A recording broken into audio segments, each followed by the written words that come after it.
Hello everyone, कैसे हैं आप सभी। ऑफिसर्स अडल्ट प्रोडक्शन के ऑफिशियल यूट्यूब चैनल में आप सभी का वेलकम है।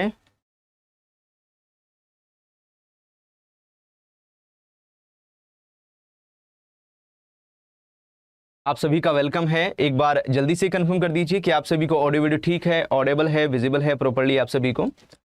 Good morning all of you. चलिए, तो यहाँ पर जिस टॉपिक के बारे में हम लोग बात कर रहे हैं, जिस टॉपिक का डिस्कशन चल रहा है, उसका नाम है principle and practices of banking. Principle and practices of banking नाम के टॉपिक का डिस्कस कर रहे हैं और इसमें different modes of charging securities unit number 26 के एग्जाम लेवल के जो क्वेश्चंस हैं हम आप सभी के लिए लेकर आ रहे हैं।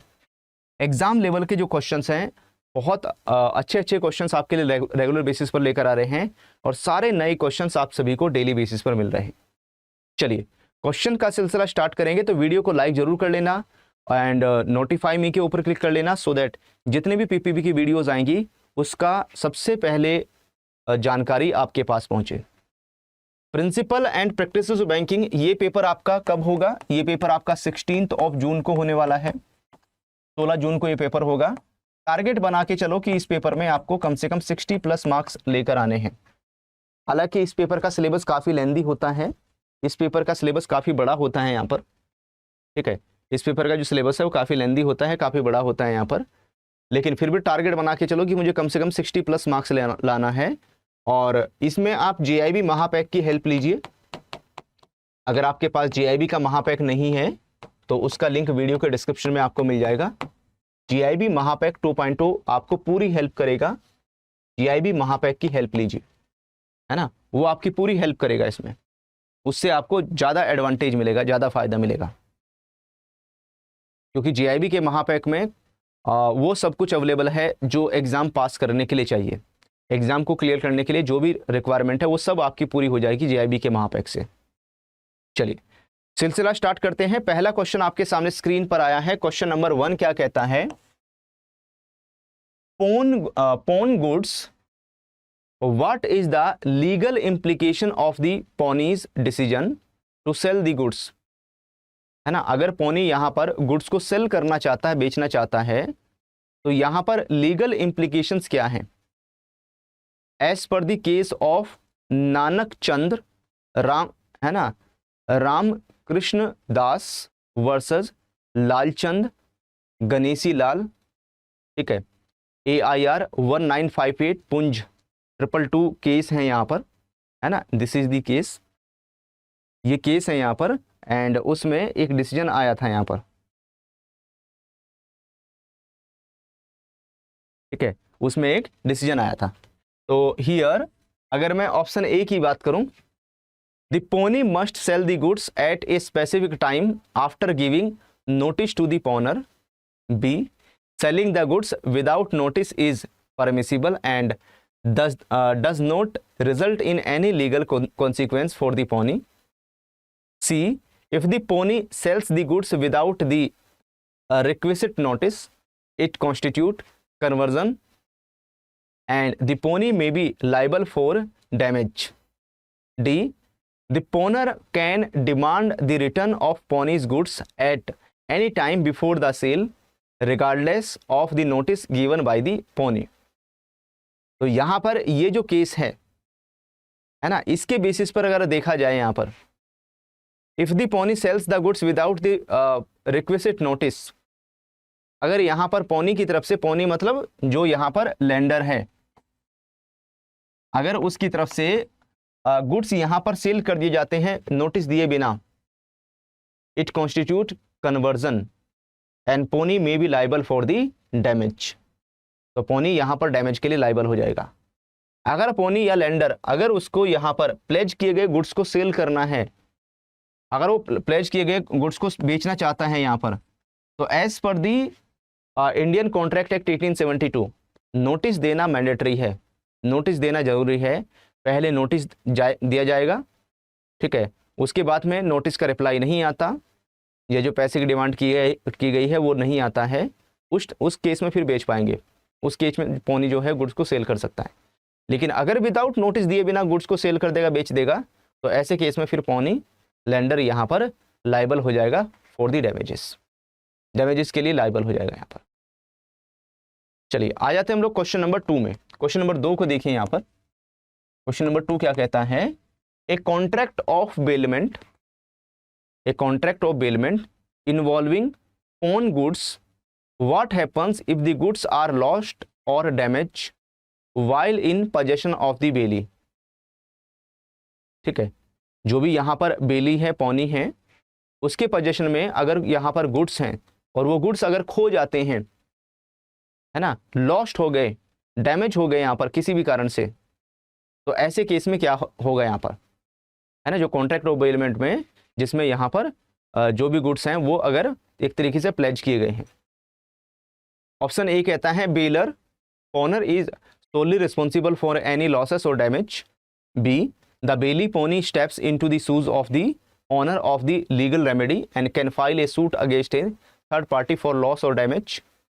And C, the bailey pony has no legal right to file a suit against third party or loss or damage of the goods. And D, any damage received from a suit are fully retained by the bailey pony. तो भाई यहाँ पर अगर आप देखोगे इसमें हमारा जो आंसर है वो कौन सा होगा, इसमें हमारा जो आंसर है वो यहाँ पर बी होगा।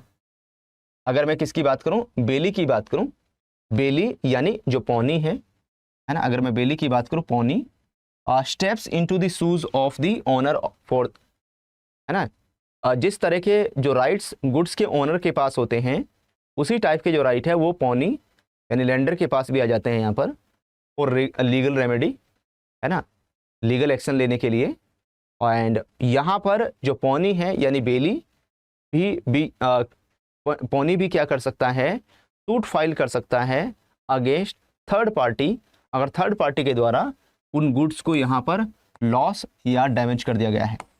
अगर थर्ड पार्टी के द्वारा वो जो गुड्स हैं अगर वो खो गए हैं, डैमेज हो गए हैं, तो यहाँ पर जो बेली है, पौनी है, वो भी एक्शन ले सकता है। चलिए बढ़ेंगे हम लोग आगे क्वेश्चन नंबर 3 की तरफ। क्वेश्चन नंबर 3 को देखेंगे यहाँ पर। According to the case of A Srinivasalu versus Gajraj Mehta and sons 1990 का केस है। What is the correct about notice of sale by the pawnee. तो पौनी की तरफ से जो यहाँ पर सेल नोटिस दिया जाएगा, किसको, ओनर को, ठीक है, उसके पास में जो सेल नोटिस जाएगा, तो उसको लेकर इनमें से कौन सा ऑप्शन यहां पर करेक्ट है, इस केस के रेफरेंस के हिसाब से आपको आंसर करना है। जो केस का रेफरेंस ऊपर दिया गया है, इस केस के रेफरेंस के हिसाब से आपको आंसर करना होगा। ऑप्शन ए कहता है the notice must be preceded by another notice informing the owner of the impending seal if payment is not made. B, the notice must clearly mention the amount due from pawner. C, the notice must be signed by the pony to be valid. And D, the notice is merely an intimation of the proposed seal and need not include specific detail like amount due or pony's signature. इनमें से हम किसके ऊपर टिक करें? तो यहां पर answer हो जाएगा हमारा डी, ठीक है। तो notice is merely an intimation of the proposed cell.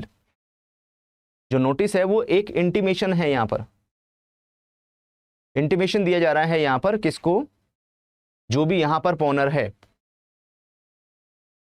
Need note include specific detail, है ना, कितनी अमाउंट ड्यू है, पॉनीज के सिग्नेचर, ये सब चीजें यहां पर मैंडेटरी इसमें नहीं है। एक इंटीमेशन दिया जा रहा है कि हाँ जो आपके गुड्स हमारे पास में रखे हुए हैं, हमारा जो लोन है उसका आप रीपेमेंट कर दो या अपने ड्यूज क्लियर कर दो यहाँ पर जो भी हैं आपके, है ना। अदरवाइज क्या होगा यहाँ पर, फिर जो भी पौनी है या लेंडर है उसके पास में राइट्स आ जाएंगे, अधिकार आ जाएंगे, वो आपके गुड्स को सेल करके रिकवरी कर लेगा यहाँ पर। लेकिन इट इज़ नॉट मैंडेटरी, है ना, कि यहाँ पर जो अमाउंट, कितनी अमाउंट ड्यू है उसको मेंशन किया जाए, पौनी के सिग्नेचर यहाँ पर मेंशन किया जाए। It is not mandatory. चलिए क्वेश्चन नंबर 3 के बाद में आते हैं क्वेश्चन नंबर 4 में। क्वेश्चन नंबर 4 को देखिए। What are the duties of the pawnor. अगर मैं पॉनर की ड्यूटीज की बात करूं, है ना, what are the duties of the pawnor regarding goods pledge. तो जो भी यहाँ पर गुड्स प्लेज किए गए हैं, ठीक है, जो भी गुड्स प्लेज किए गए हैं उसमें अगर हम पोनर की ड्यूटीज की बात करें तो पोनर की ड्यूटीज क्या हो जाएगी, यहाँ पर उसकी ड्यूटी में क्या एप्लीकेबल होगा। तो यहाँ पर भी हमें चारों ऑप्शन को ध्यान से पढ़ना है और आंसर निकालना है। ईच एंड एवरी क्वेश्चन को फटाफट पढ़ते जाइए और आंसर निकालते जाइए। इसमें से हम किसके ऊपर टिक करेंगे, तो भाई हर क्वेश्चन का आंसर जरूर टिक कीजिए। क्वेश्चन का आंसर नहीं टिक करोगे तो फिर कैसे एग्जाम में भी अटेम्प्ट कर पाओगे। क्वेश्चंस का आंसर जरूर निकालते चलिए, ठीक है। कमेंट करके आंसर जरूर बताते चलिए कि आंसर आपका क्या आया है।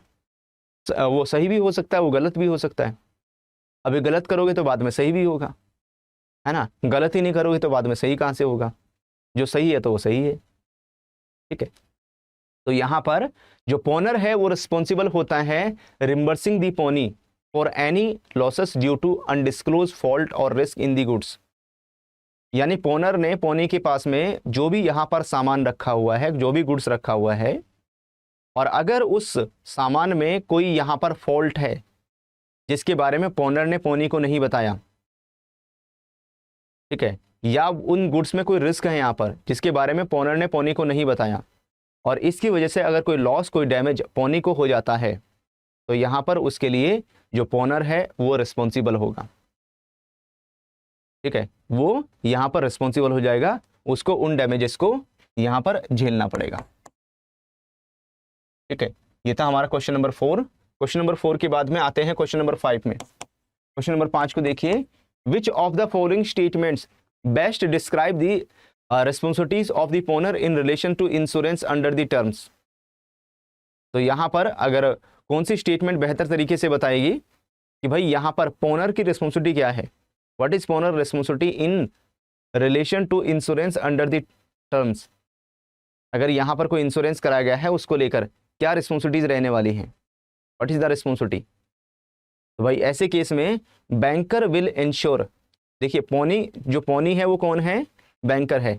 अगर बैंक लोन की बात करते हैं तो बैंक लोन के केस में पोनी कौन होगा, तो यहाँ पर जो पोनी है जिसमें डबल ई आ रहा है वो बैंकर होगा यहाँ पर। तो बैंकर विल इंश्योर, है ना, इंश्योर दी गुड्स यहाँ पर। तो बैंकर जो गुड्स हैं उनका इंश्योरेंस करवाते हैं यहाँ पर, ठीक है, इंश्योरेंस करवाएंगे। But the pawnor is responsible for paying the insurance premium. जो भी यहाँ पर पोनर होता है, पोनर कौन है, पोनर है यहाँ पर बोरोवर। पोनर कौन है, बोरोवर है यहाँ पर। तो बोरोवर यहाँ पर रिस्पॉन्सिबल रहता है जो भी यहाँ पर इंश्योरेंस प्रीमियम है, इंश्योरेंस प्रीमियम की अमाउंट यहाँ पर पोनर पे करेगा। इंश्योरेंस बैंक करवाएगा, बैंकर इंश्योरेंस करवाएगा, और जो पोनर है, बोरोवर है, वो इंश्योरेंस प्रीमियम को यहाँ पर पे करेगा, ठीक है। तो ये एप्लीकेबल होगा इंश्योरेंस के केस में। चलिए क्वेश्चन नंबर 6 में आते हैं। What is the primary difference between pledge and lien. अगर आपसे पूछा जाए कि भाई ये बताओ, यहाँ पर एक जगह प्लेज है और एक जगह लियन है, इन दोनों के बीच में अंतर क्या होगा, इन दोनों के बीच में मेजर डिफरेंस क्या है यहाँ पर। तो A B C D 4 option है। ऑप्शन ए कहता है A lien allow for the sale of goods on default whereas a pledge does not. B कहता है a pledge transfers an interest in the goods to the pawnee while a lien does not. C, a lien is assignable while a pledge is not. D, in a lien there is no power of sale while in a pledge there is a power to sell on default. इनमें से कौन सा है, तो भाई लियन के case में, है ना, लियन वाले केस में बैंक के पास पावर नहीं होती गुड्स को सेल करने की। There is no power of sale, है ना, अगर गुड्स को लियन किया गया है तो उसमें पावर ऑफ सेल नहीं होती है। While in a pledge, pledge वाले केस में power to sell on default, तो डिफॉल्ट होने पर गुड्स को सेल करने की जो पावर है वो यहाँ पर बैंक के पास आ जाती है। तो ये एक जो मेजर डिफरेंस है वो यहाँ पर देखने को मिलता है। इसमें हम डी के ऊपर टिक करेंगे। चलिए आ जाते हैं हम लोग क्वेश्चन नंबर 7 में।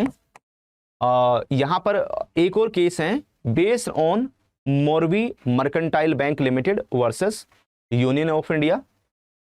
है ना, ये केस है, इसके बेसिस पे क्वेश्चन है, which statement accurately represent the legal principle regarding pledge. है ना, लीगल प्रिंसिपल क्या है यहाँ पर, अगर हम प्लेज को लेकर बात करें, प्लेज से रिलेटेड बात करें यहाँ पर, है ना, अगर हम प्लेज से रिलेटेड बात करें यहाँ पर, तो कौन सा लीगल प्रिंसिपल होगा। Option A B C D, 4 option हमारे पास में है ना, ए बी सी डी। तो a valid pledge requires physical delivery of the goods to the pawnee. B constructive delivery is insufficient to create a valid pledge. Endorsement of railway receipt cannot create a valid pledge. D, a valid pledge can be created by endorsement of railway receipts and does not require actual physical delivery. इनमें से कौन सा है। तो based on Morvi mercantile bank limited versus union of India जो case है, ठीक है, तो उसमें हमारा जो आंसर है वो कौन सा होगा, डी। एक जो वैलिड प्लेज है can be created bye endorsement of railway receipt. तो रेलवे रिसिप्ट को एंडोर्समेंट करके, रेलवे रिसिप्ट को बैंक के पास रख के भी यहाँ पर लोन मिल जाता है। जिसके पास में रेलवे रिसिप्ट होगी उसी को वो सामान मिल जाएगा। तो ये valid pledge can be created by the endorsement, does not require actual physical delivery. तो यहाँ पर गुड्स की एक्चुअल फिजिकल डिलीवरी ही बैंक के पास में आए जरूरी नहीं है, मैंडेटरी नहीं है। अगर यहाँ पर जो टाइटल टू गुड्स हैं यहाँ पर, है ना, टाइटल टू गुड्स वाला जो डॉक्यूमेंट है, चाहे रेलवे से रिसिप्ट हो, लॉरी रिसिप्ट हो, है ना, इस तरह के जो डॉक्यूमेंट है अगर जिसके पास होगी उसी को सामान मिल जाएगा। तो उस केस में भी उन गुड्स को वैलिड प्लेज की फॉर्म में यहाँ पर कंसीडर किया जाएगा, वैलिड प्लेज यहाँ पर माना जाएगा। चलिए क्वेश्चन नंबर 8 में आते हैं। क्वेश्चन नंबर 8 एक और केस है, in the Lallan Prasad versus Rahmat Ali case, what was the supreme court decision regarding the rights of a pawnee when pledge goods are lost. अगर यहाँ पर प्लेज किए गए गुड्स खो जाते हैं, अगर प्लेज किए गए जो गुड्स हैं, सामान है, वो यहाँ पर बैंक से कहीं खो गया, मान लेते हैं किसी कस्टमर ने अपनी गोल्ड ज्वेलरी बैंक के पास में रख के लोन लिया और बैंक से वो गोल्ड ज्वेलरी खो गई, बोरोवर ने अपना पूरा का पूरा लोन का रीपेमेंट कर दिया और बोल रहा है मेरी गोल्ड ज्वेलरी वापस करो। तो ऐसे केस में क्या होगा, the pawnee can still file a suit for recovery of the debt even if the pledge goods are lost. B, pawnee loses the rights to file a suit for recovery of debts if they lose the pledge goods. C, Pony must compensate the owner if pledge goods are lost. And D, the pony can retain the goods but cannot file a suit for recovery of the debt. तो यहाँ पर pony के पास में ऐसा कोई rights नहीं होता, पोनी के पास में ऐसा कोई अधिकार नहीं है। The pony loses the right to file a suit for recovery of debt if they lose the pledge goods. अगर यहाँ पर प्लेज किए गए गुड्स यहाँ पर लेंडर खो देता है, प्लेज किए गए गुड्स उसके पास में नहीं है, तो यहाँ पर डेट रिकवरी के लिए सूट फाइल करने का जो अधिकार है उसका खत्म हो जाता है। उसके पास में, लेंडर के पास में यहाँ पर सूट फाइल करने का अधिकार नहीं होता, फिर यहाँ पर वो लीगल एक्शन नहीं ले सकता यहाँ पर बोरोवर के अगेंस्ट में। तो आंसर कौन सा होगा, बी। चलिए क्वेश्चन नंबर 9 में आते हैं। क्वेश्चन नंबर 9 अगला केस है, in the Bank of Bihar versus State of Bihar case है, Bank of Bihar versus State of Bihar case है। What principle regarding the rights of a pawnee was established by the supreme Court. तो Supreme Court का judgement है यहाँ पर, और इसमें किसको लेकर बात की गई कि यहाँ पर ऐसा कौन सा प्रिंसिपल है जो यहाँ पर पोनी के राइट से रिलेटेड है ना, पोनी के अधिकार को इंडिकेट करता है, पोनी के राइट्स को बताता है यहाँ पर। यानी ये केस जो है Bank of Bihar versus State of Bihar वाला केस है यहाँ पर, है ना, इन दोनों का केस है यहाँ पर। तो ए बी सी डी में से चूज कीजिए कौन सा है जो हमारे करेक्ट आंसर को बताएगा। ठीक है, तो state of Bihar versus bank of Bihar versus State of Bihar के केस को सुप्रीम कोर्ट ने ये जो यहाँ पर जजमेंट दिया था, तो उन्होंने बोला था कि right of a pawnee are protected है ना, जो पोनी के जो राइट्स हैं, यानी जो लेंडर है, लेंडर के जो राइट्स हैं ये यहां पर प्रोटेक्टेड हैं and can not be disregarding by the government. तो गवर्नमेंट इनके जो राइट्स हैं उसको हटा नहीं सकती, गवर्नमेंट अपने जो अधिकार है उसके ऊपर नहीं थोप सकती। Even the case of seizing and selling the pledges goods for the government dues. तो यहां पर अगर गवर्नमेंट के ड्यूज भी हैं, गवर्नमेंट के ड्यूज के लिए उन गुड्स को यहां पर सीज करना, सेल करना, प्लेज गुड्स को, ये भी वैलिड नहीं है। पहला अधिकार बैंक का होगा, उसके बाद गवर्नमेंट का अधिकार आएगा। यहां पर अगर बैंक के पास में या लेंडर के पास में अगर वो गुड्स पहले से प्लेज हैं, गवर्नमेंट के ड्यूज बाद में क्रिएट हुए, तो उनके ऊपर लेंडर का यानी बैंकर का अधिकार पहला होगा यहां पर, ना कि गवर्नमेंट का। ये सुप्रीम कोर्ट का जजमेंट था यहां पर bank of Bihar versus State of Bihar को लेकर।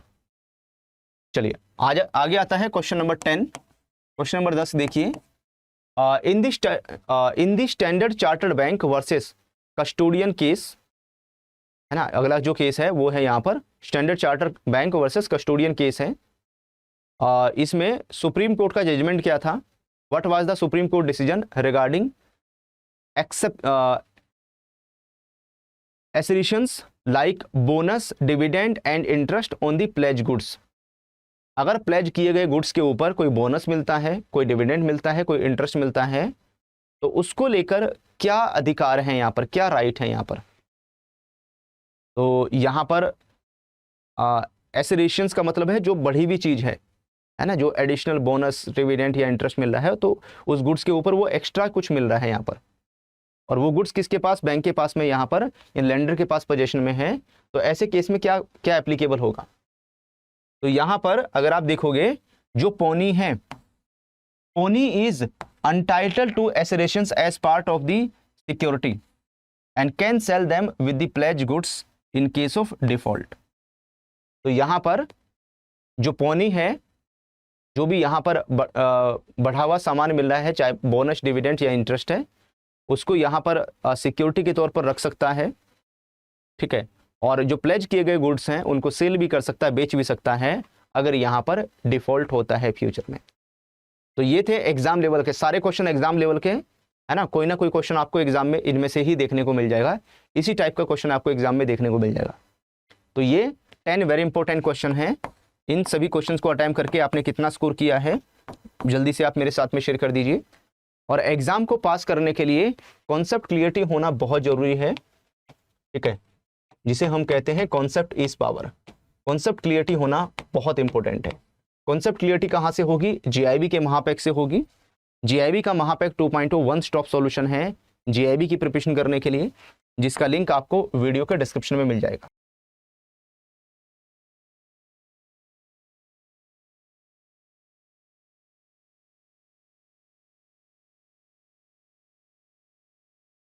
ऑडिबल है, विजिबल है properly. Principle and practices of banking की हम लोग डिस्कस कर रहे हैं, principle and practices of banking को लेकर बात कर रहे हैं। ये जो पेपर है, ये पेपर आपका होने वाला है 16 जून को, 16 जून को आपका पेपर है, और इसकी हम लगातार आपको प्रिपरेशन करवा रहे हैं, लगातार तैयारी करवा रहे हैं। आज जिस टॉपिक के बारे में हम लोग डिस्कस करने वाले हैं उसका नाम है different modes of charging securities. PPB की यूनिट नंबर 26 है, तो इसके क्वेश्चन हम लोग डिस्कस करेंगे। पेड क्लासेस में हम ये टॉपिक कवर कर चुके हैं, पेड क्लासेस में हमारा टॉपिक कवर हो चुका है। अगर आपने पेड क्लासेस नहीं देखी हैं तो मैं आपको बता देता हूं, पीपीबी की पेड क्लासेस हम मॉर्निंग में भी और इवनिंग में भी प्रोवाइड कर रहे हैं। मॉर्निंग में पेड क्लासेस मिल रही है 8 AM पर, सुबह 8 बजे, और इवनिंग में जो क्लासेस का टाइम है वो है 7 PM। तो इस 2 टाइम पर पेड क्लासेस चल रही हैं पीपीबी की। तो आप में से जो भी इंस्टेंट बेसिस पर इन क्लासेस को ज्वाइन करना चाहते हैं, तो जीआईबी के महापैक 2.0 में ये क्लासेस मिल जाएंगी। जीआईबी के महापैक 2.0 का लिंक वीडियो के डिस्क्रिप्शन में है। जिनके पास में महापैक नहीं है तो वो ले लीजिएगा, ठीक है, और ये क्लासेस देखना शुरू कर दो। वहीं पर ये टॉपिक हमने डिस्कस किया था। चलिए क्वेश्चन का सिलसिला स्टार्ट करते हैं। क्वेश्चन नंबर 1 आपके सामने स्क्रीन पर आया है, और इस क्वेश्चन को देखिए। Which of the following properties is not typically taken as security for a loan by the banks, है ना, इनमें से कौन सी प्रॉपर्टी है जिसके अगेंस्ट में बैंक लोन प्रोवाइड नहीं करता, है ना, इनमें से कौन सी प्रॉपर्टी है जिसके अगेंस्ट में बैंक लोन नहीं देता है यहाँ पर? इनमें से कौन सा है? गोल्ड ऑर्नामेंट्स होगा, व्हीकल होगा यहाँ पर, हाउस प्रॉपर्टी होगा, या इंटेलेक्चुअल प्रॉपर्टी होगा यहाँ पर? इनमें से कौन सा है? तो यहाँ पर हमारा जो आंसर है वो होगा डी। डी के ऊपर टिक करेंगे। बैंक इंटेलेक्चुअल प्रॉपर्टी के अगेंस्ट में लोन नहीं देते। जो इंटेलेक्चुअल प्रॉपर्टी राइट्स होते हैं, ठीक है, उनके अगेंस्ट में बैंक लोन नहीं देते, क्योंकि वहां पर उनको लिक्विडेट करना, क्लेम करना बहुत डिफिकल्ट होता है। गोल्ड ऑर्नामेंट्स के अगेंस्ट में लोन देते हैं, व्हीकल को हाइपोथिकेट करके लोन देते हैं, हाउस प्रॉपर्टी के अगेंस्ट में लोन देते हैं। तो ए बी सी तीनों करेक्ट है। चलिए क्वेश्चन नंबर 2 में आ जाते हैं। क्वेश्चन नंबर 2 को देखिए। और under which section of Indian contract act 1872 definition of contract provided, है ना, इंडियन कॉन्ट्रैक्ट एक्ट 1872 का वो कौन सा सेक्शन है जिसमें यहां पर कॉन्ट्रैक्ट की डेफिनेशन मिल जाएगी? ये हमने क्लास में डिस्कस किया था, इसके बारे में बात की थी। यहाँ पर सेक्शन 10 में आ जाएगा, सेक्शन 2 सबसेक्शन एच में आएगा, सेक्शन 58 में आएगा, या सेक्शन 17 में आएगा? इनमें से कौन सा है? तो यहाँ पर इसके लिए जो डेफिनेशन है, कॉन्ट्रैक्ट की जो डेफिनेशन है, वो कहाँ पर है? सेक्शन 2H, है ना। किसमें मिल जाएगा? सेक्शन 2H में। यहाँ पर जो कॉन्ट्रैक्ट है, कॉन्ट्रैक्ट क्या है?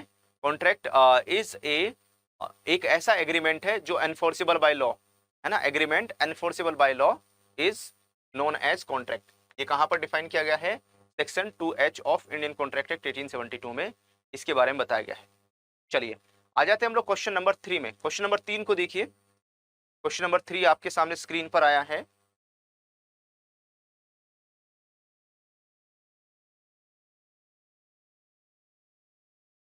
क्वेश्चन नंबर 3 को देखिए।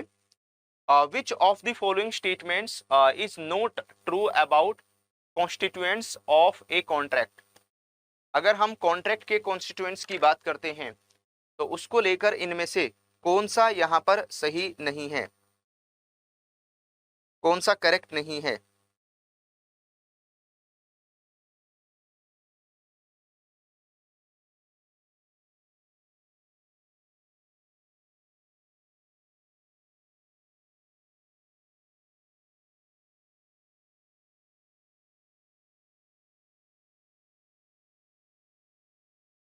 ठीक है, तो अगर आप देखेंगे विच of the following statement is not true about the constituents of a contract.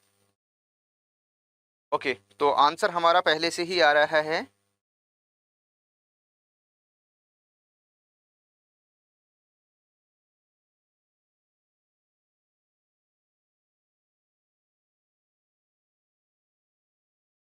चलिए अगर हम इस क्वेश्चन की बात करते हैं तो यहां पर हमारा जो आंसर है वो कौन सा होगा? आंसर हमारा यहां पर सी हो जाएगा। सी के ऊपर टिक करेंगे।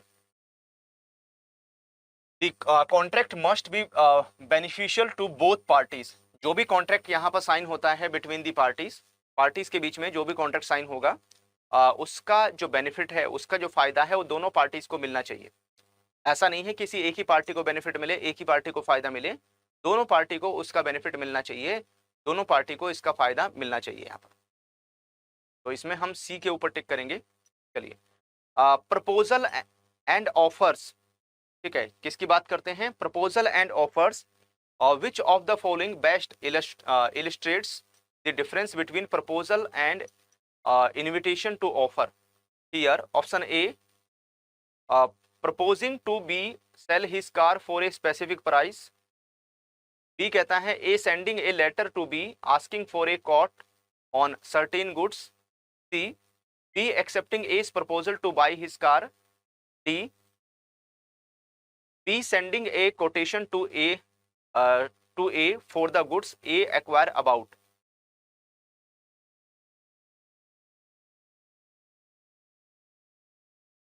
हाँ, जो क्वेश्चन नेगेटिव फॉर्म में पूछा गया ना, क्वेश्चन यहाँ पर नेगेटिव फॉर्म में है। ये वाला जो क्वेश्चन है ये हमारा कौन सा था? ये हम बात कर रहे थे 3rd नंबर के क्वेश्चन की। 3रा नंबर का क्वेश्चन है, नेगेटिव फॉर्म में है। तो statement true about constituents of a contract, तो स्पेशल टाइप ऑफ कॉन्ट्रैक्ट में उसका तो सेक्शन 2H है। क्वेश्चन नंबर 2 का जो आंसर है वो है सेक्शन 2H। 2H के ऊपर हम लोग टिक कर देंगे।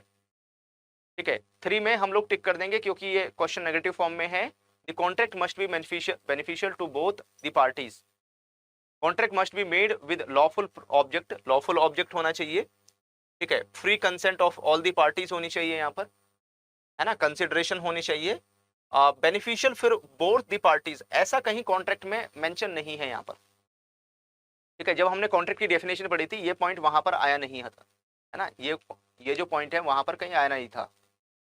चलो आ जाते हैं हम लोग क्वेश्चन नंबर 4 में। क्वेश्चन नंबर 4 को देखें यहाँ पर, proposals and offer which of the following best illustrate difference between a proposal and invitation to offer. इनमें से कौन सा है?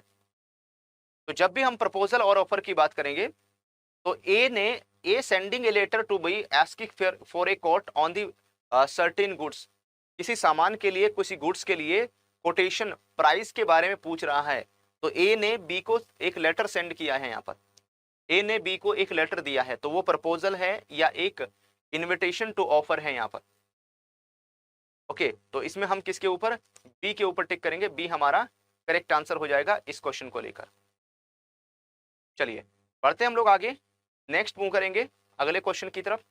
क्वेश्चन नंबर 4 के बाद आ जाते हैं हम लोग क्वेश्चन नंबर 5 में। क्वेश्चन नंबर 5 को देखेंगे। क्वेश्चन नंबर 5 यहाँ पर क्या डिफाइन करता है, which of the following scenario, है ना, विच of the following scenario does not represent a valid contract. ठीक है, this is question number 5, question number 5 है यहाँ पर।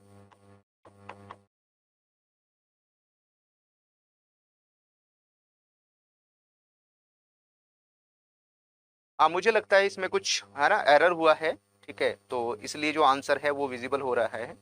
ठीक है,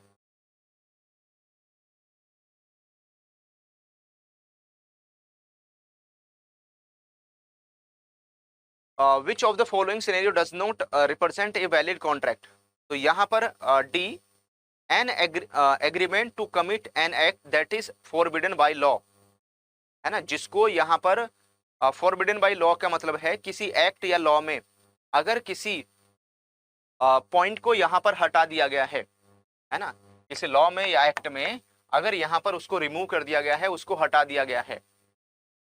ठीक है, तो ऐसे केस में अगर उसको एक्ट से रिमूव कर दी, किसी बात को, किसी चीज को हटा, है ना, रिमूव कर दिया एक्ट से, तो that will be not a valid contract. वो यहाँ पर वैलिड कॉन्ट्रैक्ट की कैटेगरी में नहीं आएगा, उसको वैलिड कॉन्ट्रैक्ट की कैटेगरी में नहीं रखेंगे यहाँ पर।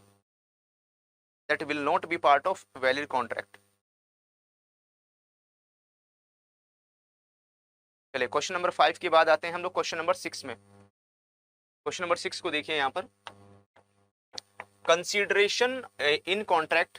अगर हम कॉन्ट्रैक्ट में कंसीडरेशन की बात करते हैं, which of the following is true, इनमें से कौन सा ट्रू है। यहाँ पर हमने इंडियन कॉन्ट्रैक्ट एक्ट में बात की थी कंसीडरेशन को लेकर, कंसीडरेशन का मीनिंग भी हमने समझा था कि भाई कंसीडरेशन का मीनिंग क्या होता है। तो option A, B, C, D. Option A कहता है consideration must always be in the form of money. B, a contract without any consideration is always valid. C, consideration can be an act and abstinence or a promise thereof। D कहता है consideration is irrelevant if the contract is in writing and registered। तो अगर हम consideration की बात करते हैं contract में तो वो क्या है, what is consideration in the contract. तो यहां पर हमारा जो आंसर है वो कौन सा होगा, C, consideration can be an act.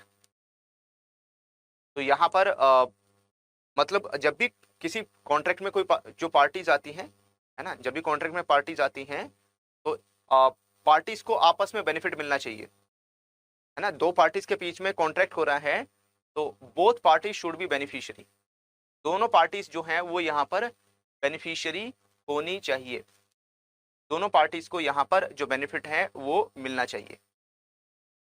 Question number 6 के बाद आएंगे हम लोग क्वेश्चन नंबर 7 में। क्वेश्चन नंबर 7 को देखिए यहाँ पर। क्वेश्चन नंबर 7 क्या कहता है, द इंडियन कॉन्ट्रैक्ट एक्ट, है ना, किसकी बात कर रहे हैं, इंडियन कॉन्ट्रैक्ट एक्ट की बात कर रहे हैं। Which of the following scenario best illustrates a contract becoming voidable due to undue influence.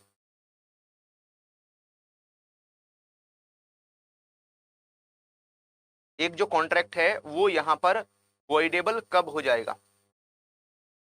अगर कॉन्ट्रैक्ट की बात करते हैं तो कॉन्ट्रैक्ट वॉइडेबल कब हो जाएगा यहाँ पर?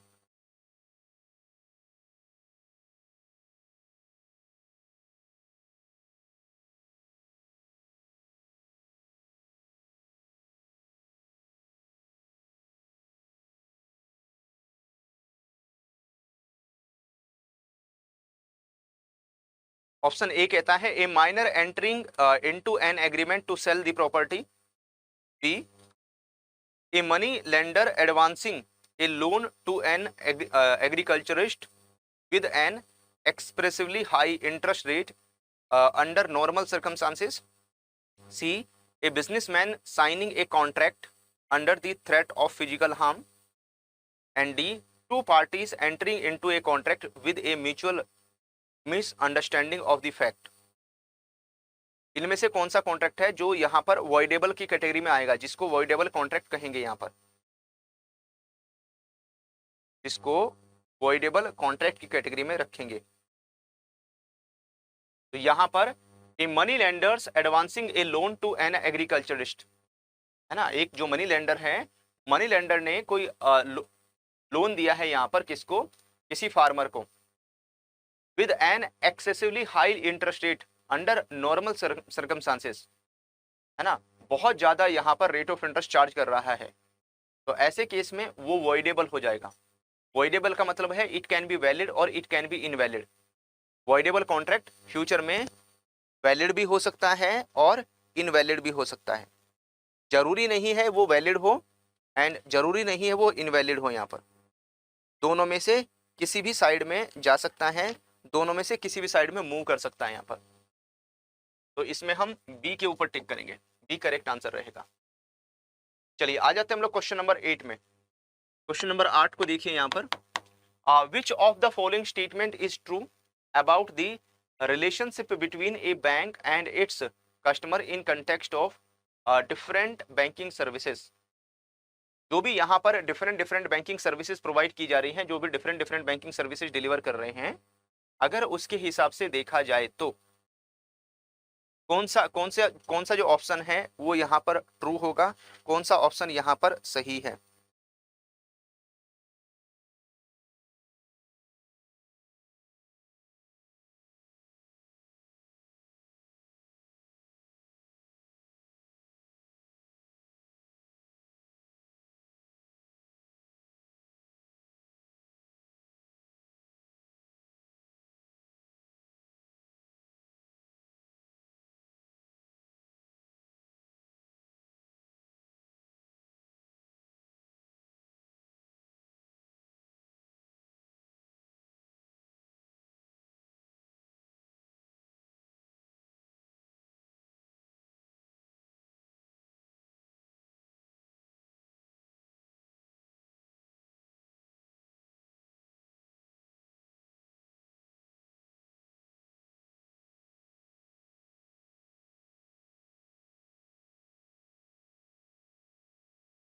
चलिए पढ़िए यहाँ पर ध्यान से, बताइए इसमें से कौन सा है जो हमारे करेक्ट आंसर को इंडिकेट करेगा, जो करेक्ट आंसर के बारे में बताएगा।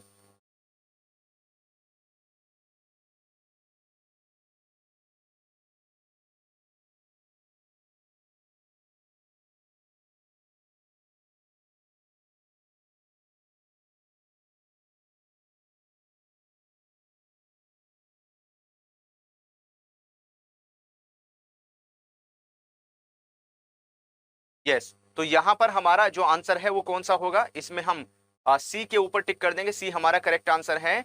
When a customer borrow money from a bank, ठीक है, जब कस्टमर की तरफ से यहां पर जो मनी है, पैसा है, वो बोरो किया गया है, ठीक है, जब उसने पैसा यहां पर बोरो किया है, तो ऐसे केस में जो रिलेशनशिप है वो क्या होगी यहाँ पर? ऐसे केस में जो रिलेशनशिप है वो हो जाएगी यहाँ पर क्रेडिटर एंड डेटर की, है ना। कौन सी रिलेशन होगी? क्रेडिटर एंड डेटर की रिलेशनशिप क्रिएट हो जाएगी। क्वेश्चन नंबर 8 के बाद में आ जाते हैं हम लोग क्वेश्चन नंबर 9 में। क्वेश्चन नंबर 9 को देखिए, क्वेश्चन क्या कहता है? According to section 182 of Indian contract act 1872, which of the following statement is false about authority of an agent? अगर हम किसी एजेंट की अथॉरिटी की बात करते हैं, है ना, जो भी एजेंट है, एजेंट के पास में जो अथॉरिटी होती है, option A, B, C, D, इनमें से कौन सा है? ऑप्शन ए कहता है an agent's authority can be express और implied. B, in case of emergency an agent has authority to take necessary actions to prevent loss to the principal. C, an agent can delegate his responsibilities to a sub agent in all situations. And D, an agent's act done without the principal's knowledge can be ratified by the principals.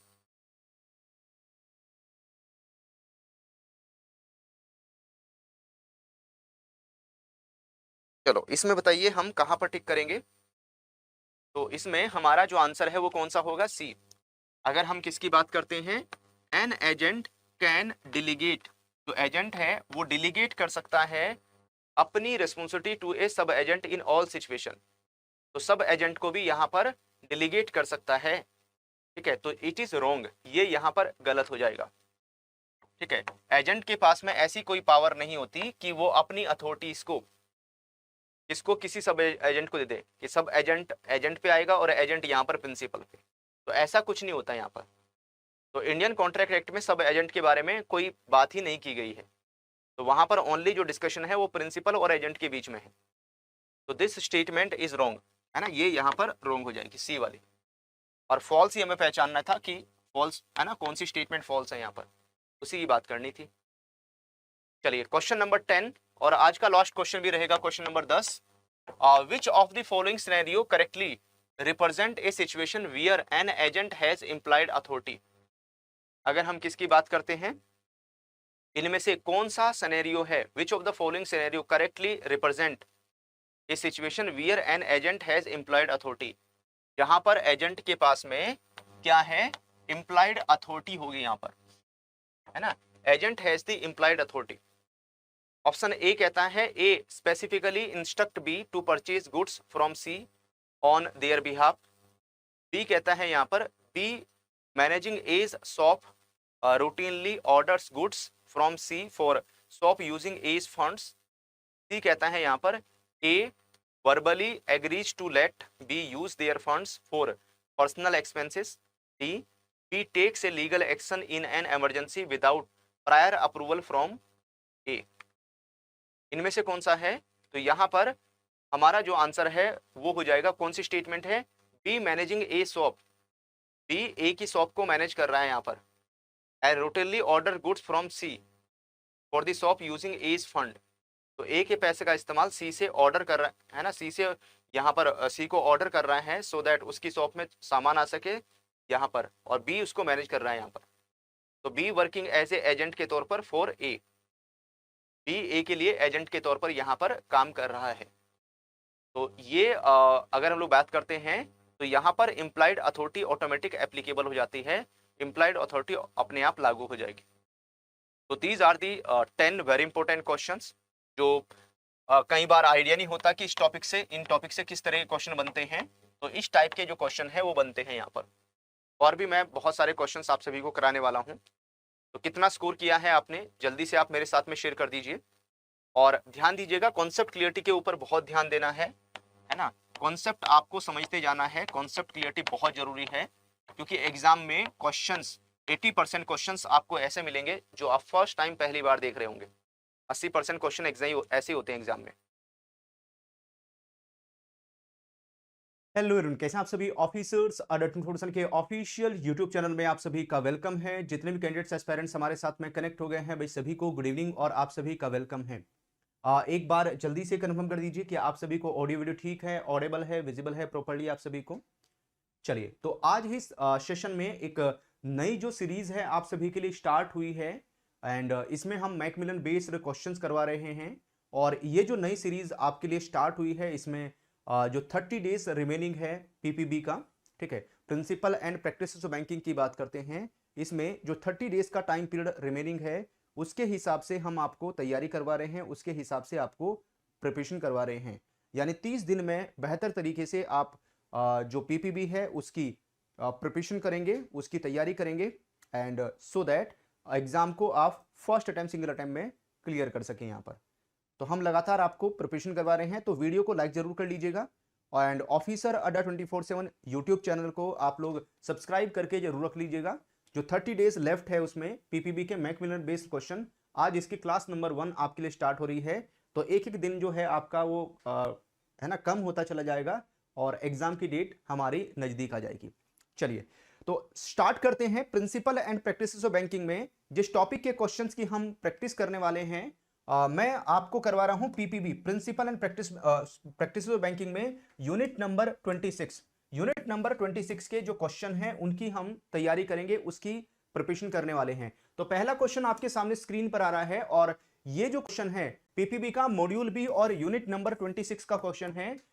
A simple mortgage as defined under section 58B of Transfer of Property Act, which of the following statement accurately describe the right and obligation of a mortgager?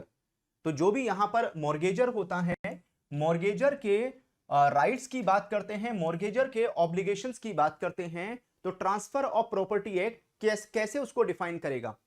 क्योंकि जो mortgage है, mortgage के बारे में कहां define किया गया है? मॉर्गेज के बारे में डिफाइन किया गया है ट्रांसफर ऑफ प्रॉपर्टी एक्ट में, और यहां पर हम किसकी? सिंपल मॉर्गेज की बात कर रहे हैं। ठीक है, सिंपल मॉर्गेज की बात करें तो सिंपल मॉर्गेज की सबसे बड़ी खासियत क्या होती है? सिंपल मॉर्गेज की सबसे बड़ी खासियत यह है कि भाई यहां पर इसमें रजिस्ट्रेशन भी रिक्वायरमेंट होती है, रजिस्टर कराना जरूरी होता है, और इसके साथ साथ जो विटनेस है, विटनेस की रिक्वायरमेंट भी होती है। तो इन दोनों की रिक्वायरमेंट आएगी। तो ऑप्शन ए कहता है mortgagor must deliver possession of the mortgage property to the mortgagee and it is personally liable for the mortgage money. B कहता है mortgagor is not personally liable for the mortgage money and mortgagee can sell the property without court intervention. C कहता है mortgagor does not deliver possession of the property but is personally liable for the mortgage money and allow sale of the property by court decree if fails to pay। और D कहता है mortgager is required to make payment out of the rents and produce of the mortgage property to the mortgagee. देखिए क्या होता है जब हम customer को होम लोन प्रोवाइड करते हैं, मॉर्गेज कहां पर यूज करते हैं? तो जब हम इमूवेबल प्रॉपर्टी के अगेंस्ट में लोन देते हैं, खास करके सबसे ज्यादा जो मॉर्गेज है वो यूज होता है होम लोन में। तो यहां पर बोरोवर होता है ना। अगर हम किसकी बात करते हैं, बोरोवर की बात करें, ये बोरोवर है और यहां पर ये बैंक है। ठीक है, मॉर्गेजर कौन होता है? मॉर्गेजर होता है यहां पर बोरोवर, और जो मॉर्गेजी है वो कौन होता है? बैंक होता है। और जो यहां पर लोन अमाउंट दी गई है, जो लोन में प्रिंसिपल और इंटरेस्ट अमाउंट है, उसे बोलते हैं मॉर्गेज मनी। ओके, तो बोरोवर क्या करता है? बोरोवर अपनी प्रॉपर्टी को बैंक के पास में मॉर्गेज कर देता है और बैंक को बोलता है कि अगर मैं अपने लोन का रीपेमेंट नहीं कर पाया तो आप मुझे नोटिस भेजेंगे। ठीक है, नोटिस का रिप्लाई भी नहीं कर पाया, आपका पैसा नहीं दे पाया, तो मेरी प्रॉपर्टी को बेचकर आप अपने लोन की रिकवरी कर सकते हैं यहां पर। लेकिन अगर हम प्रॉपर्टी के पोजीशन की बात करते हैं, प्रॉपर्टी का जो पोजीशन है वो बोरोवर के पास रहता है, और इसके साथ साथ जो ओनरशिप है, मालिकाना हक है, वो भी बोरोवर के पास ही रहता है। लेकिन यहां पर किसकी? सिंपल मॉर्गेज की बात हो रही है। सिंपल मॉर्गेज में जो भी यहां पर मॉर्गेज चार्ज क्रिएट होगा उसका रजिस्ट्रेशन रिक्वायर्ड होगा और उसमें विटनेस की रिक्वायरमेंट होगी यहां पर। तो इस क्वेश्चन में हम किसके ऊपर टिक करेंगे? आंसर हो जाएगा हमारा C. Mortgagor does not deliver possession of the property. Borrower से बैंक के पास में प्रॉपर्टी का पोजेशन नहीं जाता है, पोजेशन बोरोवर के पास ही रहता है यहां पर। ठीक है, पोजेशन किसके पास? बोरोवर की बात नहीं है। लेकिन पर्सनली यहां पर जो बोरोवर है वो यहां पर लायबल हो जाता है कि जो भी मॉर्गेज मनी है, यानी प्रिंसिपल अमाउंट और इंटरेस्ट अमाउंट, बोरोवर यहां पर बैंक को पे करेगा। ठीक है, और यहां पर अगर बोरोवर इस पैसे को, मॉर्गेज मनी को रीपे करने में फेल हो जाता है यहां पर, तो allows the sale of the property by court decree if the fails to pay. तो यहां पर जो बोरोवर है, ठीक है, जो भी यहां पर बोरोवर है, अगर वो पे नहीं कर पाता तो बैंक के पास में अधिकार हो जाता है कि वो बोरोवर की प्रॉपर्टी को सेल करके अपने लोन की रिकवरी कर सकता है यहां पर। तो इसमें हमारा जो करेक्ट आंसर है वो कौन सा होगा? सी। वीडियो को लाइक जरूर कर लेना, क्योंकि सारे क्वेश्चन एग्जाम लेवल के हैं और ये क्वेश्चन ऐसे हैं कि ऐसे ही क्वेश्चन आपको एग्जाम में देखने को मिलेंगे। ठीक है, इसी टाइप के क्वेश्चन एग्जाम में आ रहे हैं आजकल। विच of the best describe the feature of simple mortgage. जब हम यहां पर मॉर्गेजी के राइट्स एंड रिस्पॉन्सिबिलिटीज की बात करते हैं तो सिंपल मॉर्गेज के यहां पर फीचर्स क्या हैं? तो सिंपल मॉर्गेज के कुछ फीचर्स मैंने आपको बता दिए। क्वेश्चन नंबर 2 में आ गए हम लोग। क्वेश्चन नंबर 2 के है ना, क्वेश्चन नंबर 2 को देखिए। ये क्वेश्चन क्या कहता है? Which of the following best describe the feature of a simple mortgage regarding the mortgage rights and responsibilities. तो ऑप्शन ए कहता है कि mortgagee can sell the mortgage property without the intervention of the court and it is untitled to rents and produce of the है ना produce of the property. B कहता है कि जो मॉर्गेजी है that is put in position of the property and is liable for any shortfall in the amount recovered after the sale of the property. C कहता है mortgagee, mortgagee कौन होता है? मॉर्गेजी होता है bank. Mortgagee has no power to sell the property without the intervention of the court and if there is a shortfall after the sale mortgagor remains liable. D कहता है registration of mortgage is optional and the mortgagee is untitled to immediate possession of the property upon default of the mortgagor. तो भाई simple mortgage की मैंने आपको खासियत बताई। यहां पर सिंपल मॉर्गेज की सबसे बड़ी खासियत क्या है कि यहां पर सब रजिस्ट्रार के पास में जाकर रजिस्ट्रेशन करना मैंडेटरी है। पहली बात, सब रजिस्ट्रार के पास में जाकर रजिस्ट्रेशन करना मैंडेटरी है और यहां पर 2 गवाह भी चाहिए, 2 विटनेस की रिक्वायरमेंट भी होती है। और अगर यहां पर बोरोवर फेल हो जाता है रीपेमेंट करने में तो जो मॉर्गेजी है यानी बैंक है, बैंक के पास में उस प्रॉपर्टी को सेल करने की पावर तब तक नहीं आएगी, है ना, तब तक नहीं आएगी यहां पर जब तक कोर्ट का इंटरवेंशन ना हो। कोर्ट का इंटरवेंशन होगा तभी उस प्रॉपर्टी को सेल करने की यहां पर पावर आएगी बैंक के पास में। और अगर यहां पर उस प्रॉपर्टी को सेल करके बैंक के लोन की रिकवरी नहीं होती है पूरे की, कुछ पैसा बच जाता है, तो ऐसे केस में मॉर्गेजर यानी बोरोवर यहां पर जो रिमेनिंग अमाउंट है उसके लिए बैंक के प्रति लायबल रहेगा। तो बैंक को वो पे करेगा, यहां पर कहीं से भी पे करे, है ना, अपनी किसी और चीज से पे करे या यहां पर कोर्ट की तरफ से जो ऑर्डर आएगा उसके बेसिस पर यहां पर उससे हम रिकवरी कर लेंगे। तो जो रिमेनिंग मनी है उसके लिए वो लायबल रहता है। चलो आ जाते हैं हम लोग क्वेश्चन नंबर 3 में। क्वेश्चन नंबर 3 में आएंगे और ये क्वेश्चन क्या कहता है, which of the following is a true statement regarding the essential features of mortgage by conditional cell. है ना, अगर यहां पर एक और टाइप ऑफ मॉर्गेज की बात कर रहे हैं, इसका नाम है mortgage by conditional sale as defined in section 58C of the transfer of property act. कहां पर? जो ट्रांसफर ऑफ प्रॉपर्टी एक्ट है उसमें इसके बारे में डिफाइन किया गया है, वहां पर इसके बारे में बताया गया है। तो ऑप्शन ए कहता है कि जो mortgagee immediately becomes the absolute owner of the property upon execution of the mortgagee. है ना, जो यहां पर मॉर्गेजी है वो इमीडिएटली क्या है ना, इमीडिएटली क्या बन जाता है? एब्सोल्यूट ओनर बन जाता है प्रॉपर्टी का एग्जीक्यूशन ऑफ द मॉर्गेजी। जैसे वो मॉर्गेज को एग्जीक्यूट करेगा यहां पर। क्या ये खासियत है मॉर्गेज बाय कंडीशनल सेल की? बी कहता है mortgagor retain the right to redeem the property even after the sale has become absolute. C कहता है mortgagee has a personal covenant with the mortgagor for the repayment of the debt. D कहता है sale becomes absolute only after the mortgagor fail to repay the money on the agree date and mortgagee gets a decree in his favour from the court. तो इस question है ना, इस question में most appropriate answer कौन सा होगा? इस क्वेश्चन में हम सही उत्तर के ऊपर कहां पर टिक करें? तो भाई क्वेश्चन नंबर 3 में हमारा जो सही उत्तर होगा, जो एकदम करेक्ट आंसर है, that is option number D.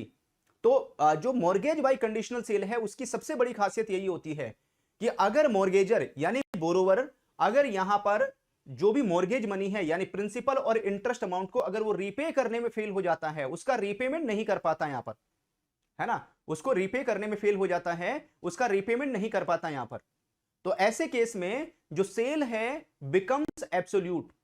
है ना, सेल क्या होती है यहां पर? सेल जो है वो एब्सोल्यूट बन जाती है, यहां पर सेल एब्सोल्यूट हो जाएगी यहां पर। इट मींस जो मॉर्गेजी है, मॉर्गेजी के पास में अधिकार आ जाएगा उस प्रॉपर्टी के ऊपर। जो सेल है वो ऑटोमेटिक बोरोवर से बैंक के पास में चली जाएगी यहां पर। ठीक है, अगर वो एग्रीड डेट में जो भी पैसा है रीपेमेंट नहीं करता, लेकिन मॉर्गेजी को एक काम करना है यहां पर। मॉर्गेजी कौन है? Bank, lender. मॉर्गेजी को यहां पर कोर्ट से एक ऑर्डर लेकर आना है, डिक्री लेनी है। डिक्री का मतलब हो तो कोर्ट ऑर्डर। तो कोर्ट ऑर्डर यहां पर बैंक के फेवर में होना चाहिए, तब वो एब्सोल्यूट सेल हो जाएगी और वो प्रॉपर्टी बोरोवर से बैंक के नाम पर आ जाएगी यहां पर। ठीक है, तो ये खासियत है किसकी? मॉर्गेज बाय कंडीशनल सेल की।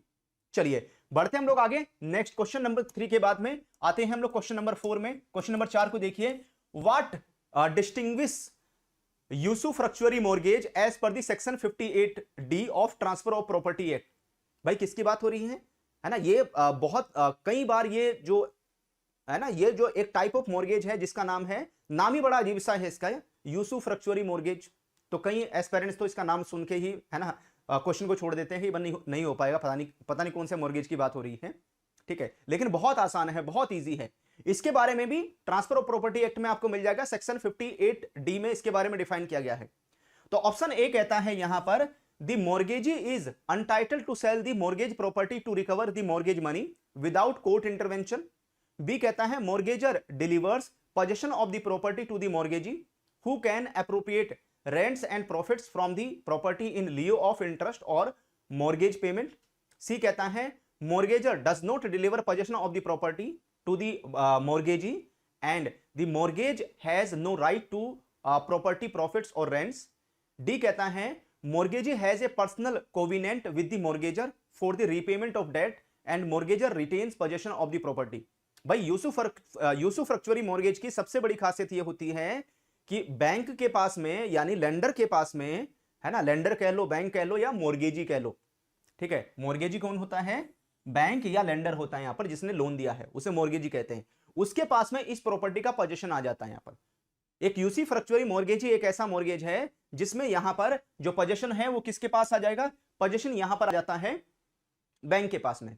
तो mortgagor delivers possession of the property to the mortgagee, यानी बोरोवर से प्रॉपर्टी का जो पोजीशन है वो मॉर्गेजी के पास चला जाएगा, और जो मॉर्गेजी होगा यानी बैंक या लेंडर उस प्रॉपर्टी को फर्दर किसी को रेंट पर दे सकता है या उस प्रॉपर्टी का कुछ और इस्तेमाल कर सकता है, वहां से रेंट या जो प्रॉफिट है वो जनरेट कर सकता है, और वहां से जो भी रेंट या प्रॉफिट आएगा उससे जो मॉर्गेज मनी होगी यानी प्रिंसिपल और इंटरेस्ट अमाउंट की जो रिकवरी है वो यहां पर करते चले जाएंगे, है ना, चाहे इंटरेस्ट हो या मॉर्गेज पेमेंट हो, उसकी जो रिकवरी है वो करते चले जाएंगे यहां पर।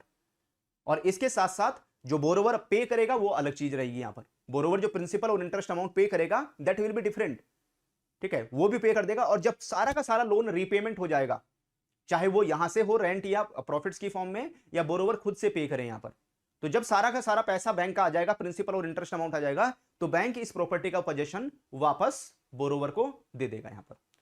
ये एक लोता मॉर्गेज ऐसा है, सारे टाइप ऑफ मॉर्गेज में यूसुफ्रक्चुअरी मॉर्गेज ही एक ऐसा है जिसमें मालिकाना हक, ओनरशिप प्रॉपर्टी का बोरोवर के पास ही रहता है, लेकिन जो प्रॉपर्टी का पोजीशन है वो किसके पास? बैंक के पास में आ जाता है। ये एक लोता मॉर्गेज है यहां पर ऐसा।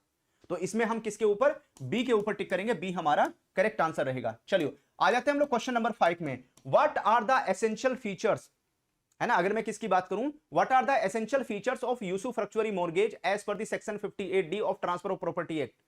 अगर हम यूसुफ्रक्चुअरी मॉर्गेज की बात करें यहां पर, उसके एसेंशियल फीचर्स की बात करते हैं, ठीक है, तो क्या खासियत होगी? और सारे मॉर्गेज के बारे में कहां पर? ट्रांसफर ऑफ प्रॉपर्टी एक्ट में डिफाइन किया गया है। तो भाई यूसुफ्रक्चुअरी मॉर्गेज की सबसे बड़ी खासियत मैंने अभी आपको बताया कि यहां पर जो पोजीशन है, mortgagee is put in legal possession of the property. Property का पोजीशन किसके पास? मॉर्गेजी के पास आ जाएगा। उसके पास में राइट्स भी रहेगा, उसके पास में अधिकार भी रहेगा यहां पर, है ना, उसके पास में क्या रहेगा? उसके पास में राइट्स रहेगा, अधिकार रहेगा यहां पर, कि वो किसी भी तरीके से इस प्रॉपर्टी का यूज कर सकता है, किसी भी तरीके से इस प्रॉपर्टी का इस्तेमाल कर सकता है यहां पर, उससे जो प्रॉफिट है वो यहां पर जनरेट करने के लिए, ठीक है, किसी भी तरीके से उस प्रॉपर्टी का यूज कर सकता है, इस्तेमाल कर सकता है यहां पर प्रॉफिट जनरेट करने के लिए यहां पर। तो ये सबसे बड़ी जो खासियत है इसकी हो जाएगी, ठीक है। चलो बढ़ते हम लोग आगे।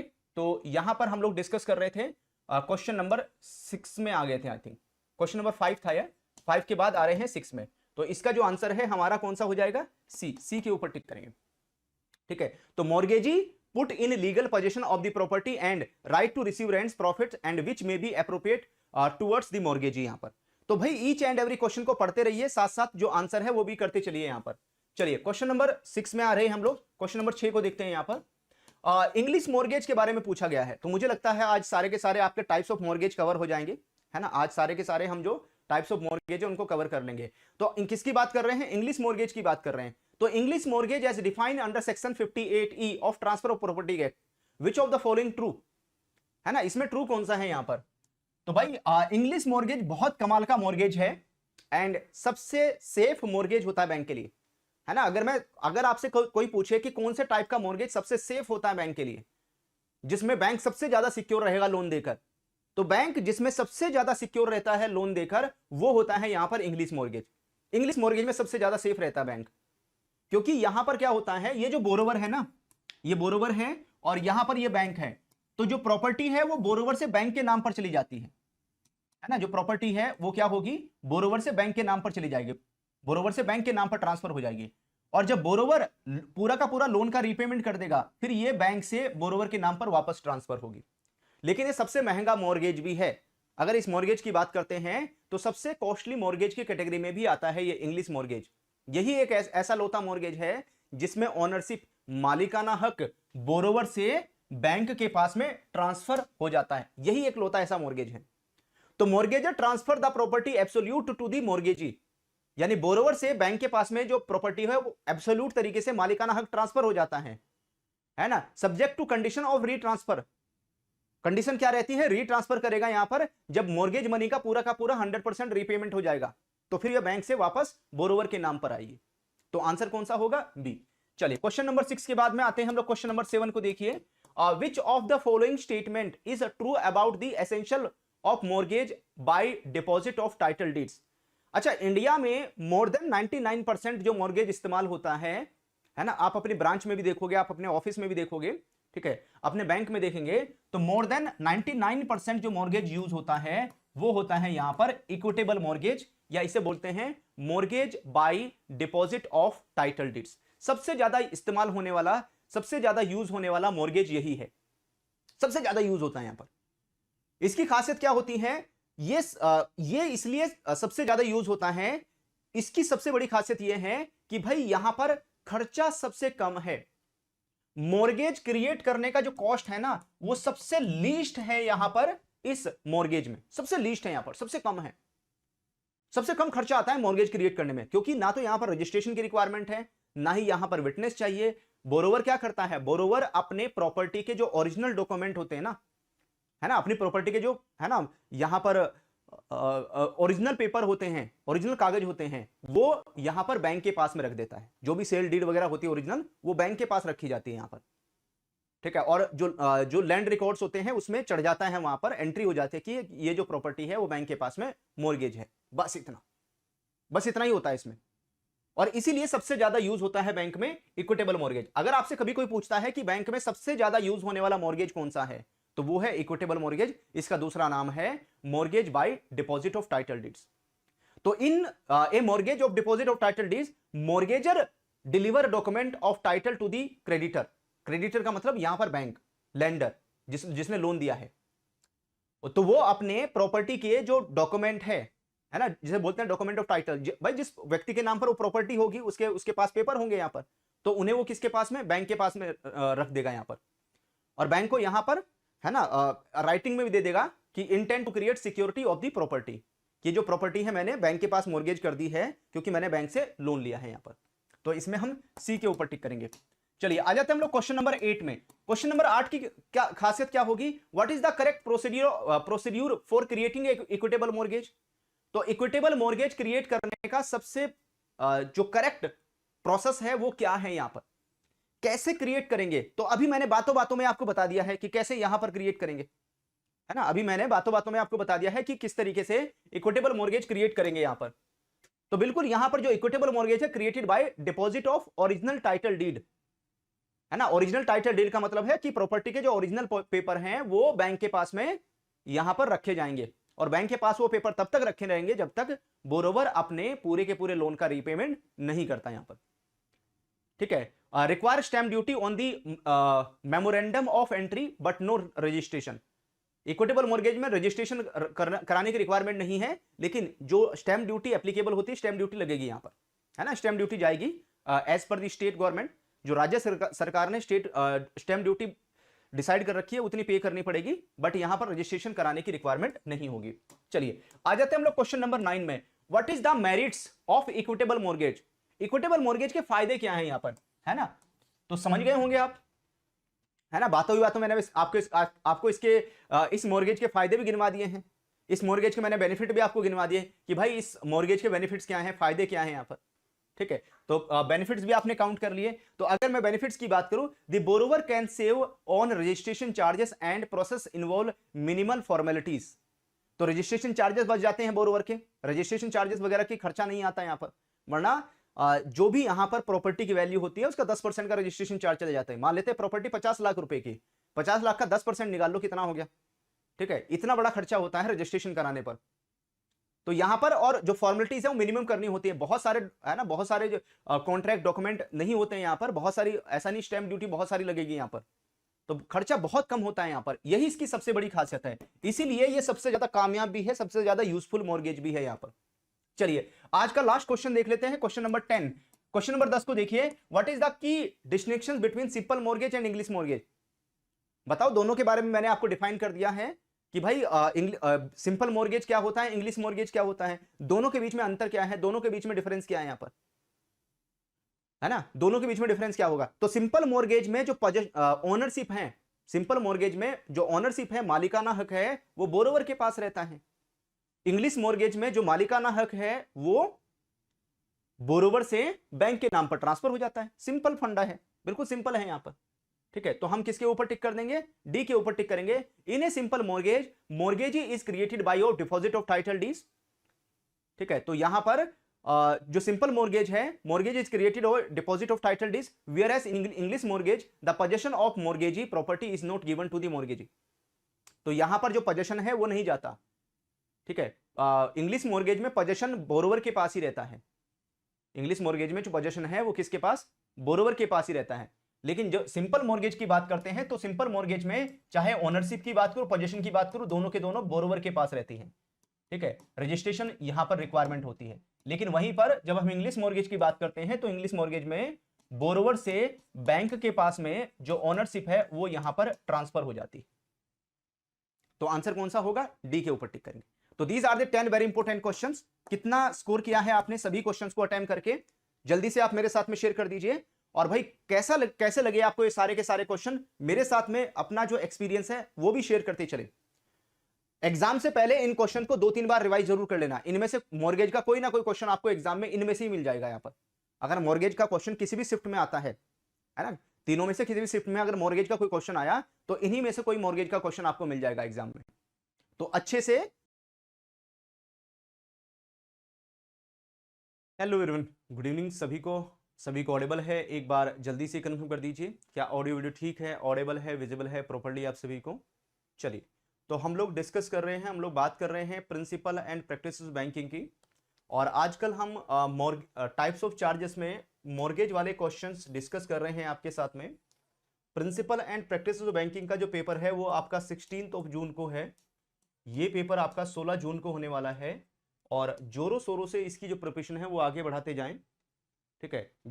जिस यूनिट के क्वेश्चन है उसका नाम है पीपीबी की यूनिट नंबर 26 है, प्रिंसिपल एंड प्रैक्टिस बैंकिंग की यूनिट नंबर 26 है, जिसके क्वेश्चंस की आपको यहां पर प्रैक्टिस करवाई जा रही है। चलिए क्वेश्चन का सिलसिला स्टार्ट करते हैं।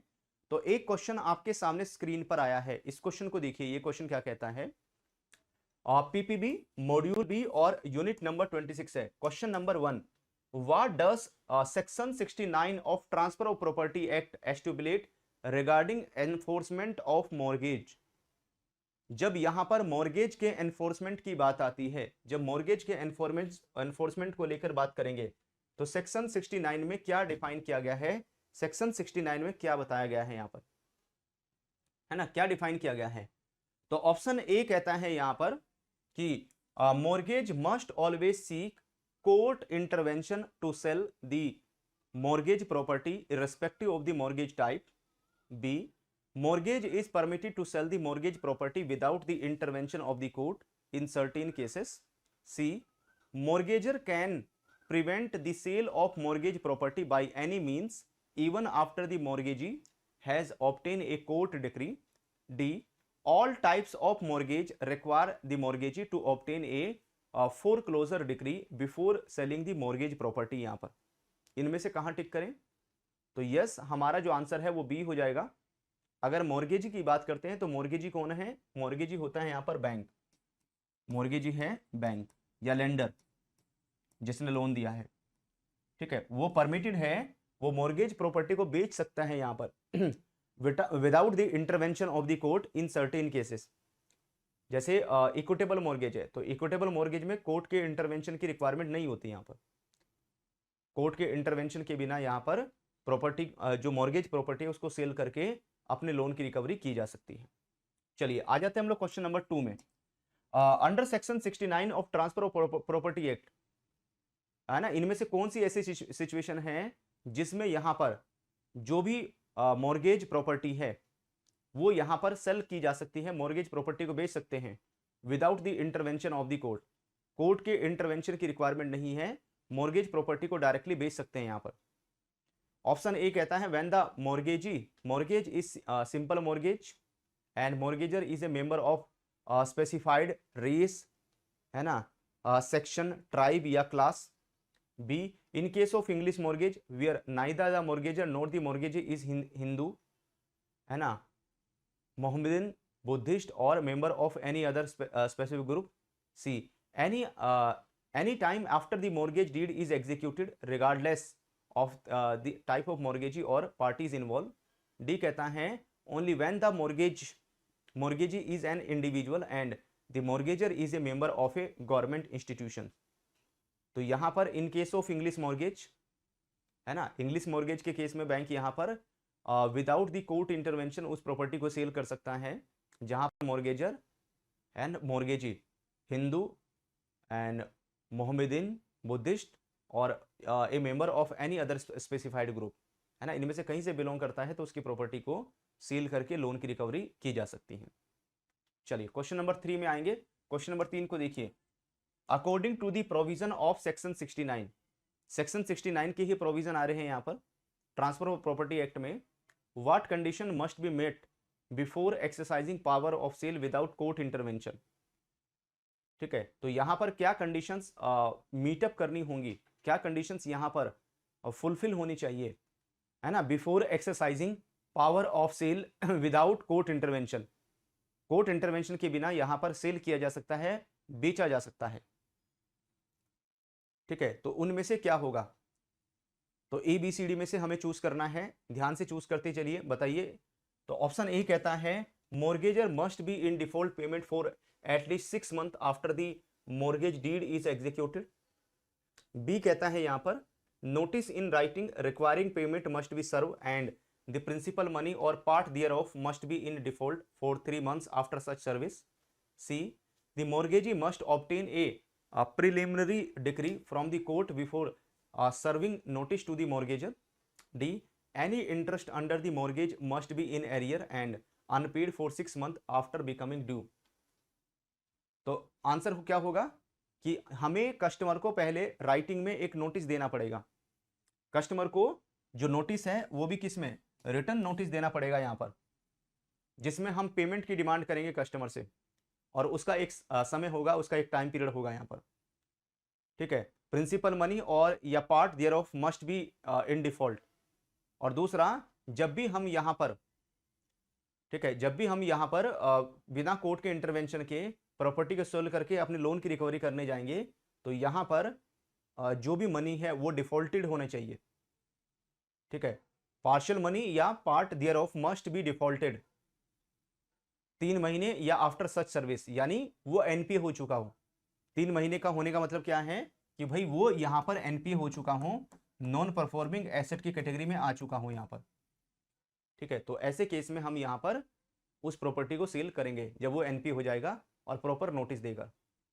चलिए क्वेश्चन नंबर 4 में आएंगे। क्वेश्चन नंबर 4 को देखिए, enforcement of mortgage through a court as provided in the code of civil procedure 1908। जब भी हम मॉर्गेज को जो मॉर्गेज है उसको एनफोर्समेंट करने की बात आती है कोर्ट के थ्रू, है ना, जो यहां पर कोड ऑफ सिविल प्रोसीड्यूर 1908, तो कौन सी स्टेटमेंट एक्यूरेटली डिस्क्राइब करती है procedural requirement for filing a suit for the sale of mortgage property. Mortgage property को यहां पर सेल करेंगे, बेचेंगे, तो उसके लिए सूट फाइल करना पड़ता है कोर्ट में।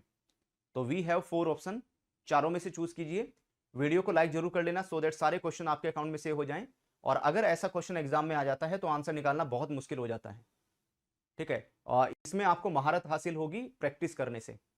जितना ज्यादा क्वेश्चंस की प्रैक्टिस करोगे उतनी ज्यादा महारत हासिल होगी और उतना ही अच्छे से आप एग्जाम में आंसर निकाल पाएंगे। तो इसके लिए 2-3 बार रिवाइज करने की भी जरूरत होगी, 2-3 बार आपको रिवाइज भी करना होगा। ओके, तो यहां पर आंसर कौन सा होगा, आंसर हो जाएगा हमारा सी, है ना। अगर हम सूट फाइल करने की बात करते हैं, suit shall be instituted in the court within whose jurisdiction the mortgage property are situated.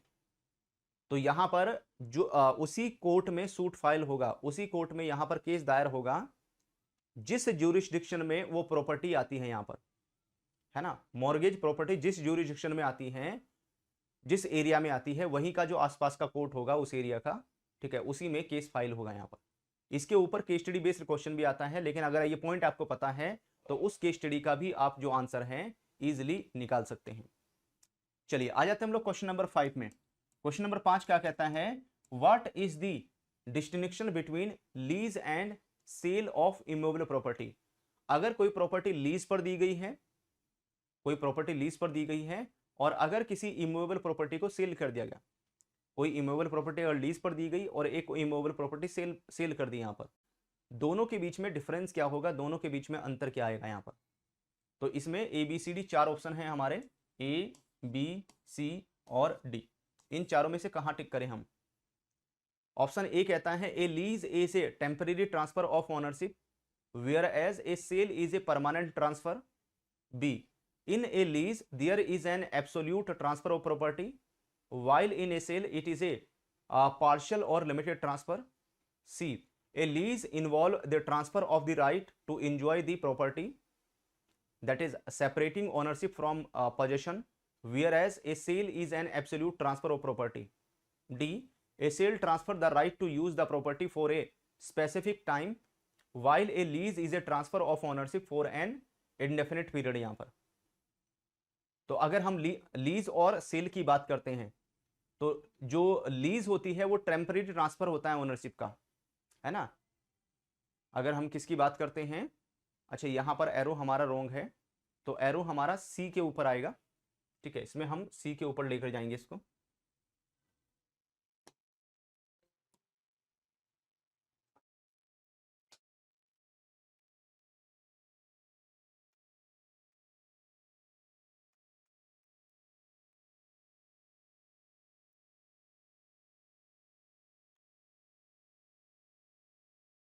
चलिए तो यहां पर a lease involve transfer of right to enjoy the property, है ना। अगर यहां पर हम लीज की बात करते हैं तो लीज में ओनरशिप ट्रांसफर नहीं होती, है ना। ध्यान रखना, जो लीज होता है, लीज में मालिकाना हक, ओनरशिप ट्रांसफर नहीं होगी। अगर आप लीज में देखेंगे ओनरशिप ट्रांसफर नहीं होती यहां पर।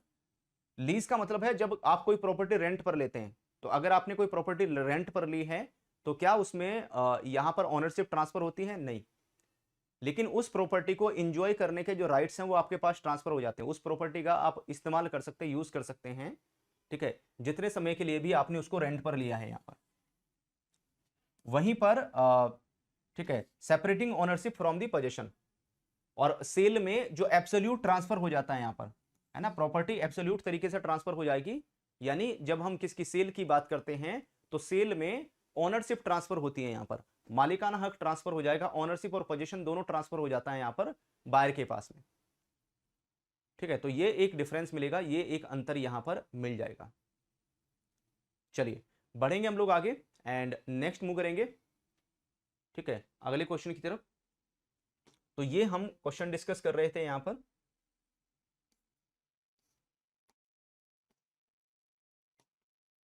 चलिए ये हमारा 5th नंबर का क्वेश्चन था। क्वेश्चन नंबर 5th के बाद में आएंगे हम लोग क्वेश्चन नंबर 6 में।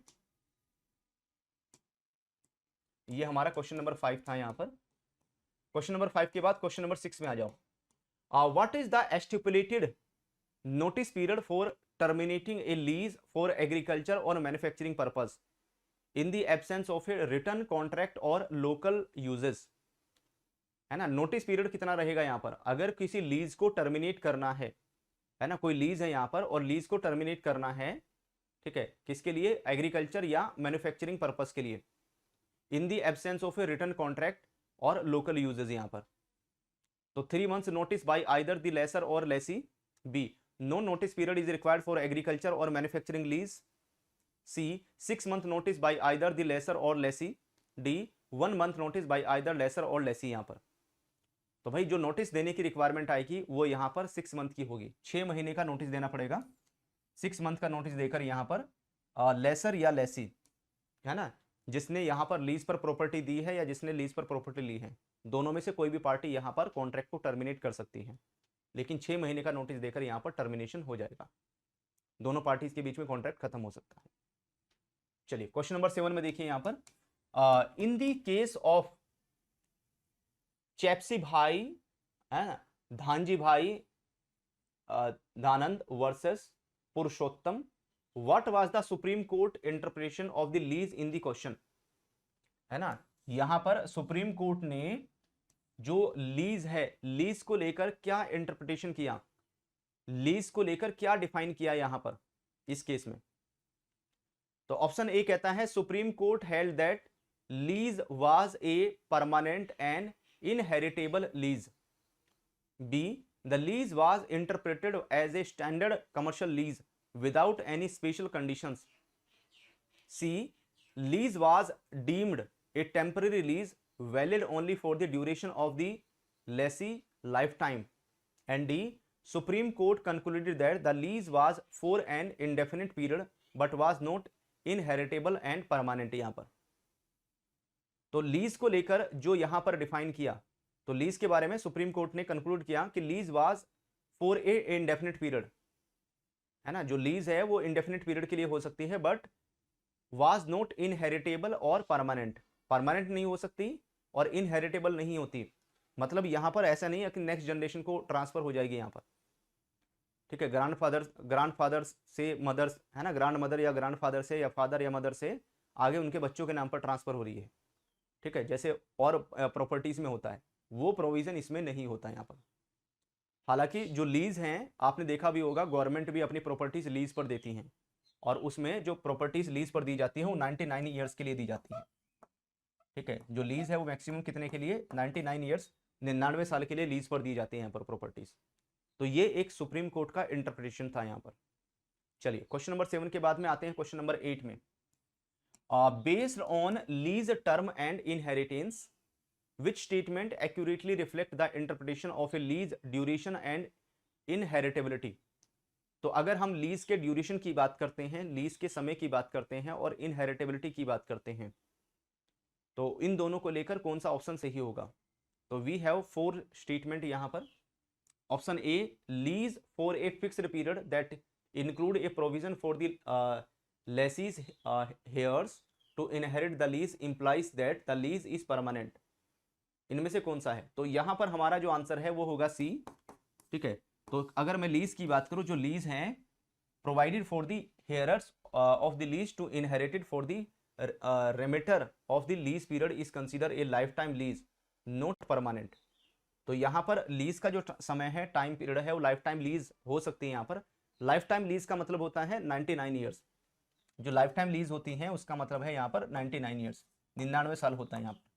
और जिस पर्सन के नाम पर, जिस व्यक्ति के नाम पर वो लीज है यहाँ पर, तो वो फर्दर यहाँ पर किसी और को ट्रांसफर कर सकता है ना, किसी और के नाम पर, अपने जो भी लीगल हायरर है उनके नाम पर ट्रांसफर कर सकता है यहाँ पर, ठीक है। तो यहाँ पर किसके ऊपर, सी के ऊपर टिक करेंगे, सी हमारा करेक्ट आंसर। चलिए क्वेश्चन नंबर 9 में आता है। Question number 9 right of appropriation की बात करता है। Question number 9 right of appropriation की बात करेगा under Indian contract act 1872। Which scenario is correctly describe regarding the appropriation of payment, है ना। राइट ऑफ एप्रोप्रिएशन के बारे में बताना है आपको। राइट ऑफ एप्रोप्रिएशन क्या है यहाँ पर, राइट ऑफ एप्रोप्रिएशन को हम कैसे डिफाइन करेंगे।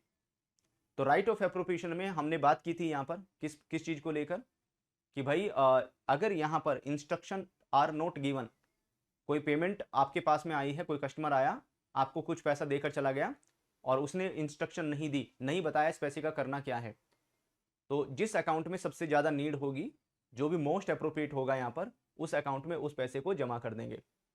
तो if a customer specify a payment for a particular purpose, the bank must use the fund for that purpose, उस पर्पस के लिए यूज करें यहाँ पर, and can not appropriate them for other debt, other purpose के लिए use नहीं कर सकता यहाँ पर, ठीक है। अगर कस्टमर ने स्पेसिफाई कर दिया, मेंशन कर दिया इस पैसे इस पर्पस के लिए इस्तेमाल करना है, तो वहीं यूज करेंगे हम। अगर उसने मेंशन नहीं किया और हम कंफ्यूज हैं क्या करें, तो जहां पर सबसे अच्छी ज़्यादा रिक्वायरमेंट है तो वहां पर उसका हम इस्तेमाल कर सकते हैं, वहां पर यूज कर सकते हैं। चलिए आज का लास्ट क्वेश्चन है question number 10। According to section 77, है ना, अगर मैं किसकी बात करूं यहाँ पर,